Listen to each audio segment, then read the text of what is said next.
Coucou. Coucou. Alors dans cette vidéo on change de destination, une destination qui est plutôt super sympa, mais malheureusement dans cette vidéo on n'a pas une très bonne nouvelle. Non, pas une bonne nouvelle du tout. On vous explique tout ça, allez voir la vidéo. Allez voir la vidéo. Ciao. Ciao. Avant, nous avons une mission pour ça. Nous t'emmenons dans l'aventure avec nous pour une longue durée. Alors pour ne rien louper, Clique sur le pouce, Abonne-toi, c'est gratuit. active la cloche. C'est fait. C'est parti, mon kiwi.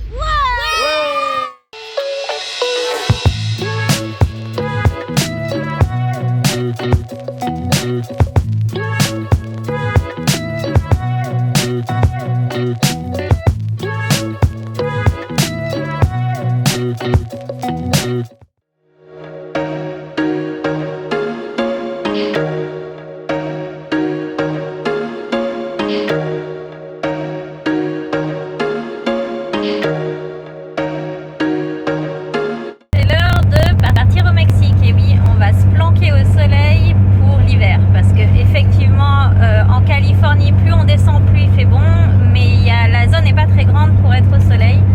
Donc on a décidé de retourner en Basse-Californie pour l'hiver et bien entendu on reviendra aux États-Unis pour la suite parce qu'à chaque fois on n'a que 3 mois de visa et 3 mois de visa c'est trop peu, c'est tellement grand les États-Unis, tellement magnifique. Et puis il y a le Canada aussi qu'on n'a pas fini parce que là aussi il y a beaucoup de choses à voir.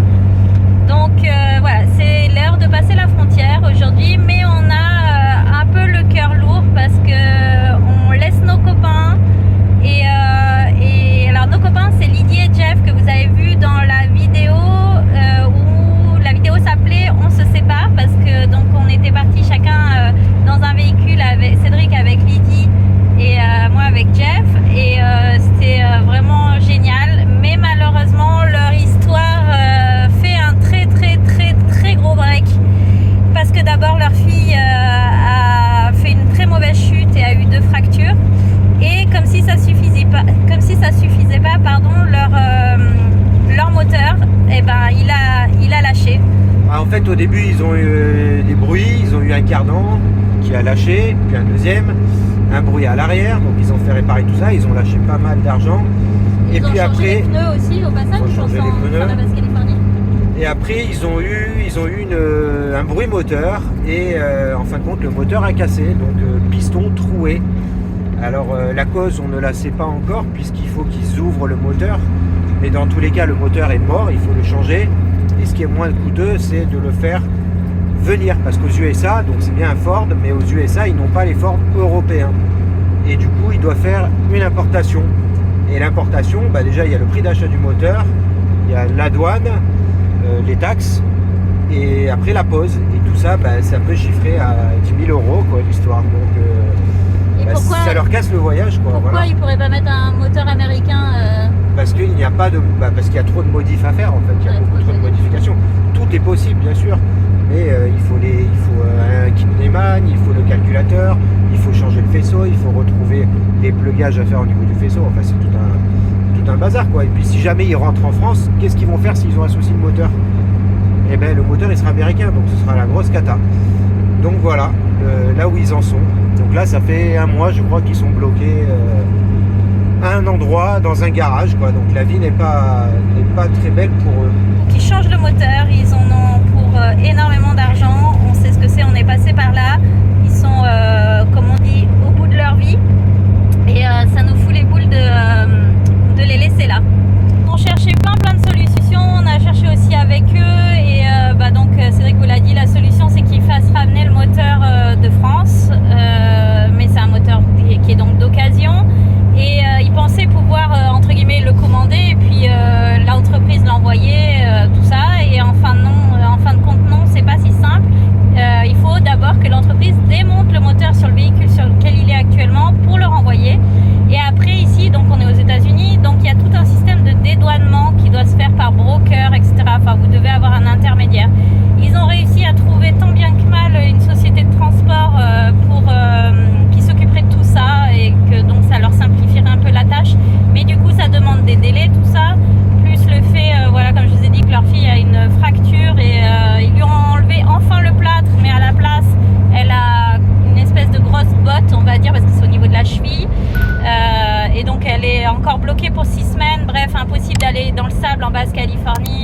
d'aller se baigner, impossible de plein de choses en fait. Elle peut pas profiter, elle peut pas poser le pied par terre. Donc ils rentrent en France et nous on a le cœur lourd parce qu'on aurait voulu vraiment continuer encore avec eux et puis qu'ils soient avec toute la clique, parce qu'on va être toute une clique en Basse-Californie, on le sait d'avance. On va retrouver tous les copains et du coup on leur avait même proposé que pendant la durée du shipping de leur moteur, qu'ils montent avec nous en camion, qu'à chaque step on s'arrête, ils dorment dans un hôtel, un petit Airbnb, un petit truc sur la route, et puis on fait la route ensemble et nous on les descend en Basse-Californie avec nous et puis arriver là-bas, soit aussi un Airbnb, soit prendre une tente, mais en fin de compte prendre une tente avec la petite qui a la cheville cassée, c'est pas évident non plus avec le sable, tout ça. Enfin bon bref, on a tout fait pour qu'ils puissent continuer l'aventure, mais bon c'est... Ils veulent pas, ils nous apprécient pas tant que ça. Mais n'importe quoi, c'est pas qu'ils veulent pas et qu'ils nous apprécient pas du tout, c'est que tout ça a un coût, et déjà le coût du moteur il est énorme. Si vous rajoutez à ça les locations Airbnb, les hôtels, tout ça, ils s'en sortent plus et on les comprend. Donc je vous mets d'ailleurs en dessous de la vidéo un lien, ils ont ouvert une cagnotte si ça vous dit d'aider les copains que vous avez vus en vidéo. Donc écoutez, ça nous fera vraiment chaud au cœur et surtout à eux je pense, ce sera un beau cadeau de Noël. En tout cas il n'y a pas d'obligation, mais on vous met le lien sous la vidéo. Même rien que des mots, nous quand on a cassé notre moteur, on a eu pas forcément des aides, on en a eu oui, mais on a eu rien que des mots et des mots de soutien. Allez-y, continuez, tout ça, rien que ça nous mettait du baume au cœur, et rien que des messages, c'est génial. Donc faites-le. Et partagez s'il vous plaît l'info, parce que l'effet boule de neige il est incroyable, on en est la preuve vivante. On a eu beaucoup de chance qu'énormément de personnes aient partagé notre grosse mésaventure à l'époque, et vraiment ça fait énormément. Donc si vous pouvez partager, si vous pouvez pas participer entre guillemets, c'est pas grave, mais partagez s'il vous plaît, parce que vraiment il y a des gens qui eux peuvent aider, et c'est tellement une grande chance quand on est en galère comme ça. Enfin bon bref, voilà. Donc tout ça pour dire qu'aujourd'hui on passe la frontière mexicaine sans les copains, et on pense très très fort à eux, et ça nous fait bizarre de partir sans eux. Et on a essayé, on a retardé notre départ, etc. pour dire allez, trouver des solutions, on vous attend, etc. Mais bon, voilà, ça veut pas. Bref, on passe la frontière aujourd'hui. Le frigo est vide, comme à chaque frontière, enfin presque vide, parce que du coup, on avait fait, vous vous rappelez, un peu de stock à Costco, tout ça. Donc, dans le congèle, il reste encore de la viande. Au niveau du frigo, il n'y a plus de fruits, il n'y a plus de légumes. On a du lait, du beurre, de la confiture, tout ça, ça devrait passer.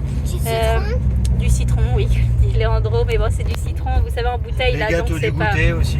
Les gâteaux du goûter, bref. En tout cas, le frigo est quasiment vide. On espère qu'il ne nous jette pas tout ce qui nous reste dans le congèle, parce que ce serait vraiment dommage. Et puis voilà. Donc on sait qu'on doit faire attention à la frontière, parce qu'il y a une ligne, la ligne du milieu là, à Mexicali, où en fait c'est les usagers courants qui passent. C'est une voie rapide. Il faut avoir une carte spéciale, enfin une autorisation spéciale pour prendre cette voie-là. Et on sait que beaucoup de voyageurs se font piéger, et ils nous attendent au tournant là-bas, parce que derrière vous avez une grosse amende s'ils sont pas cool avec vous, voire ils vous bloquent sur le côté, et puis en gros ils vous font tourner en bourrique pendant des heures. Donc le but c'est de pas se tromper de route, et bien entendu ça a pas l'air si bien indiqué que ça, parce que sinon il y aurait pas autant de monde qui se plante. Mais bon, on va voir aussi si on passe à l'inspection, parce que ça c'est pas obligatoire, hein, c'est au petit bonheur la chance. Et puis derrière, on va retrouver la route défoncée de Basse-Californie du Nord. On l'a déjà fait, donc on sait à quel point elle peut avoir des nids de poules. C'est infernal. C'est voilà.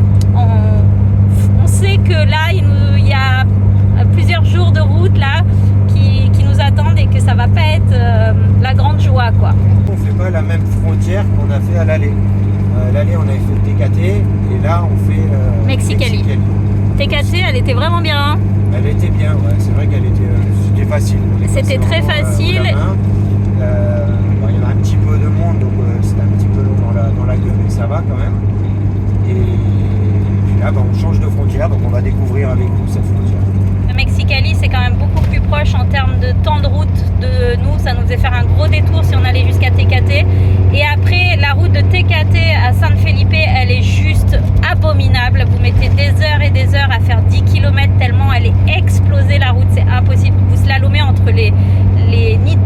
même plus des nids de poules, c'est des nids d'autruches. Bref, on s'est dit que niveau essence et niveau sécurité, c'était quand même mieux de passer par Mexicali, même si la frontière est plus grosse et donc un peu moins cool que Tecate. Mais bon, on va gérer.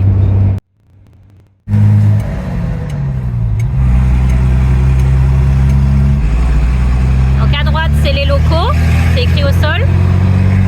Et là, c'est Mexico. Et de l'autre côté, c'est pour aller en centre-ville. On parle toujours de Mexicali, mais Mexicali, en fait, c'est du côté du Mexique. Mais la ville ici s'appelle Calexico et donc c'est de l'autre côté de la frontière, hein, concrètement le fameux mur que Trump a fait mettre.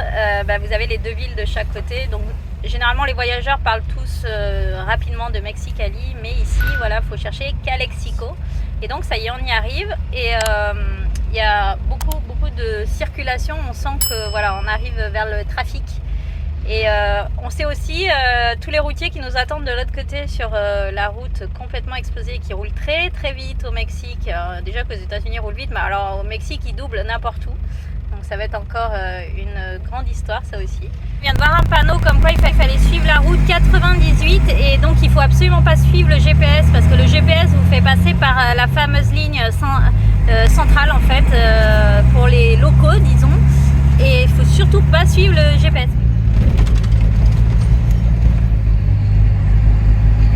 Donc là, ça y est, on sort des USA. Ça fait bizarre. Il n'y a personne au guichet de toute façon. Ça, c'est le mur Là, c'est le mur en face, oui, comme dit Leandro.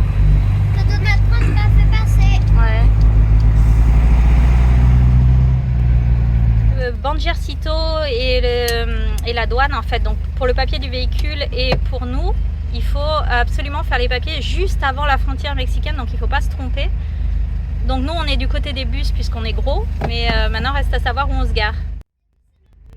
Donc ils sont super sympas, ils nous ont expliqué donc qu'il fallait aller au Banjercito et au FMM, qui sont à première vue dans les mêmes bureaux, et ensuite on passera à l'inspection.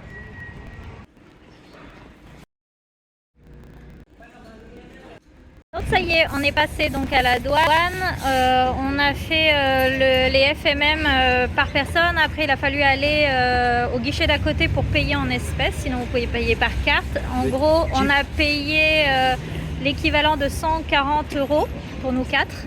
Et puis après il fallait retourner à l'espace de la banque en fait pour faire le papier du véhicule qui s'appelle TIP. Et là on a payé l'équivalent de 50 $. Pour le TIP, beaucoup des États-Unis ne le font pas quand ils vont en Basse-Californie parce que ce n'est pas obligatoire. Et du moment que tu prends le ferry pour aller ailleurs que la Basse-Californie, toujours dans le Mexique, tu es obligé d'avoir ce papier-là, sinon tu ne passeras pas. Sinon tu es bloqué après. Et si tu veux le refaire, il faut revenir à la frontière, donc c'est la galère. Donc nous, normalement, on reste en Basse-Californie, mais au cas où, on a préféré le faire parce qu'on sait ce que c'est que d'avoir à revenir à la frontière. Rappelez-vous, quand on a été coincé avec nos lames la dernière fois au Mexique, il a fallu revenir à la frontière pour faire une prolongation, tout ça. Si on n'avait pas eu ce papier, ça aurait été l'enfer. Du coup, on l'a fait. Si on a payé 50 $ pour rien, bah tant pis, mais au moins voilà, on se prémunit contre un éventuel futur problème. Et voilà, et donc ils vous font après toute une checklist pour savoir si vous avez un micro-ondes, un lave-linge, une télévision, des ordinateurs, etc., etc. Bien entendu, il faut dire la vérité puisqu'après, il y a des chances que vous passiez à l'inspection. Donc tout ça c'est fait. Il faut bien aussi vérifier le numéro de série de votre véhicule qui est sur les papiers et qui correspond bien à la carte grise, parce qu'en cas de problème, on peut vous dire que c'est pas le bon véhicule qui est rentré en fait. Donc là aussi on sait que certains voyageurs se sont fait piéger. Bref, on a tout vérifié, tout est bon. Maintenant on va partir à l'inspection.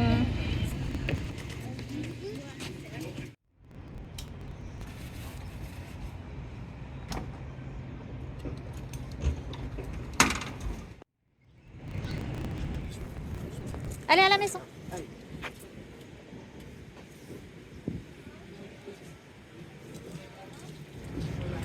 La dame, elle était allée comme ça, et elle est ressortie. Juste à la regarder? Ouais, elle a ouvert le frigo, elle a rien ouvert. D'accord, ok. C'était cool. Bon. Elle nous a même vu manger. Et nous, on a un petit creux. Allez, bonne app. Merci. Ok, bon dia.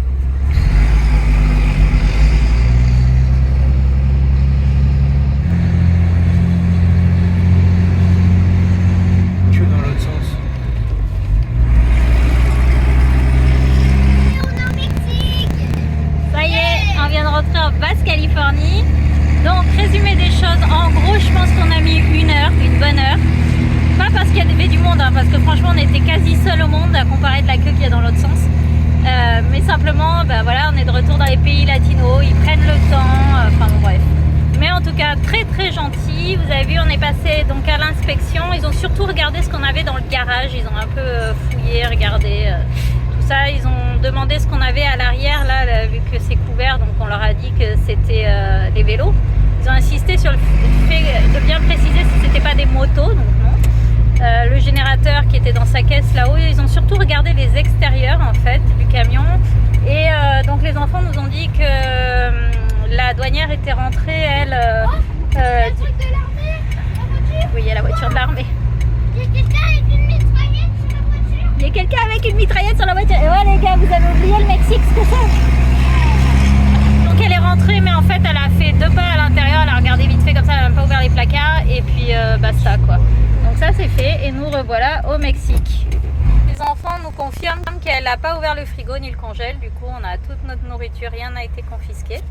Donc c'est cool, franchement c'est une frontière bon, beaucoup plus grande que TKT, mais en fin de compte c'est assez fluide, en tout cas dans ce sens-là. Dans l'autre côté vous avez vu, il y avait vraiment la queue. Après on est venu je pense aussi à la bonne heure, il ne faut pas venir le matin tôt parce qu'il y a tous ceux qui travaillent qui passent par là, qui passent à la frontière en fait. Alors que si vous venez vers 10h du matin, tout le monde est passé et vous êtes tranquille. Et je pense que c'est un peu la bonne solution.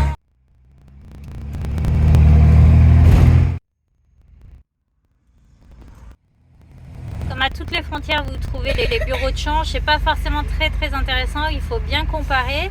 En tout cas nous on repasse donc en pesos mexicains, donc pour vous dire comment on fait pour faire la conversion en euros. En gros vous enlevez un 0 et ce qui vous reste vous le divisez par 2, ça vous donne le prix en euros. Petite précision, donc notre camion a eu 10 ans d'autorisation sur le territoire mexicain puisque il est reconnu comme étant Casa Rodante, caravane. Donc 10 ans sur le territoire mexicain, on est large. Et nous, on a eu une autorisation maximale du coup de 6 mois. Donc on a de quoi faire au Mexique. Normalement, on sera revenu aux États-Unis avant. Mais bon, on ne sait jamais. Mais en tout cas, voilà, on a eu le maximum pour les deux, c'est cool. Bon, qui dit pays latino dit malheureusement parfois corruption. Donc tous les papiers comme ça qu'on vous donne, FMM, TIP, etc. On vous conseille de faire une copie et de présenter la copie en cas de contrôle routier parce que ça arrive parfois qu'ils prennent votre papier et qu'ils vous disent bah, si vous voulez revoir votre papier, vous me donnez de l'argent. Donc si vous tendez une copie, ils disent rien, ils sont obligés d'accepter et s'ils gardent la copie, entre guillemets, bah, c'est pas grave pour vous. Donc on vous conseille vraiment de faire ces photocopies-là à l'avance, avoir tout dans le téléphone aussi. Au cas où vous perdez les papiers, voilà, vous pouvez les réimprimer et ça marche aussi. Au Paquito, ils ont vu hein, qu'on avait un chien, ils nous ont même demandé de le faire sortir des fois qui les croque. Mais en tout cas, ils ont demandé aucun papier, aucun contrôle de vaccin, rien du tout. Donc vraiment, c'est très facile de rentrer au Mexique avec un animal, en tout cas par voie terrestre. C'est très simple.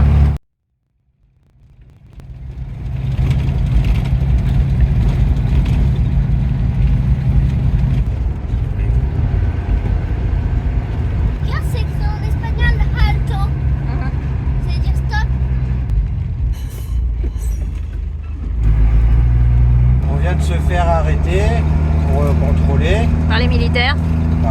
Et ils ont voulu voir juste dedans et comment c'était quoi, mais c'est tout, rien de... Ils ont voulu que j'ouvre la porte, donc on a ouvert la porte, mais ils sont pas rentrés, rien du tout. Ils ont demandé si on était bien les enfants de papa et maman. Et oui, ils ont vu les enfants par la fenêtre et leur question principale c'était est-ce que ce sont bien vos enfants, combien vous en avez, et ils ont voulu qu'on ouvre la porte. Ils n'ont pas voulu qu'on descende le chien pour aller voir à l'intérieur, ils voulaient parler aux enfants et leur demander si tout allait bien. Donc voilà, et, à première vue c'était pour protéger les enfants, c'est pas trop, mais bon voilà, c'était voir ce qu'il y avait à l'intérieur en 2 secondes parce qu'ils sont pas rentrés. Et on a gagné 1 ou 2 followers, ils sont abonnés, c'est cool. On a souvent les militaires, les douaniers qui s'abonnent à notre compte Instagram quand ils nous voient passer avec le camion. Et pour les autres qui sont moins cool, ce qu'on vous conseille c'est d'avoir une caméra à l'avant. En fait quand Cédric se fait arrêter, le temps qu'il freine le camion et qu'il se mette à parler aux militaires, aux douaniers, bref à ceux qui contrôlent, moi volontairement je touche la caméra pour bien que en fait ça attire leur attention. filmés. Du coup, ça calme un peu les ardeurs quand c'est des policiers corrompus. Généralement, ils cherchent même plus à comprendre. Ils nous disent allez, passez, passez. Donc, je vous conseille d'avoir cette caméra dirigée sur la porte conducteur. Et quand on arrive, on peut la bouger côté conducteur. Du coup, ils voient tout de suite qu'ils sont filmés. On est arrivé le frigo vide au Mexique, enfin presque. Obligé d'aller faire au moins quelques ravitaillements pour les légumes, les fruits, tout ça. Donc, halte aux courses et après on va trouver notre spot dodo pour cette première nuit au Mexique. On pense fort à nos copains, ça y est, on est arrivé au Mexique pour de bon et ça fait tout drôle de les savoir là-bas. Et on voulait partager ces sentiments avec vous, faire un tour du monde, des fois c'est plein de découvertes tout ça, mais on fait aussi des belles rencontres et puis quand il arrive des gros pépins, et ça fait mal au cœur de se sentir assez impuissant. Donc voilà, on voulait partager tout ça avec vous. On vous dit à la prochaine et à bientôt. Ciao. Bientôt. On retrouve ma petite plage d'amour du Mexique. En plus, c'est au milieu d'un beau coucher de soleil. On a de la chance, hein. Ouais, oh, c'est trop beau, j'adore.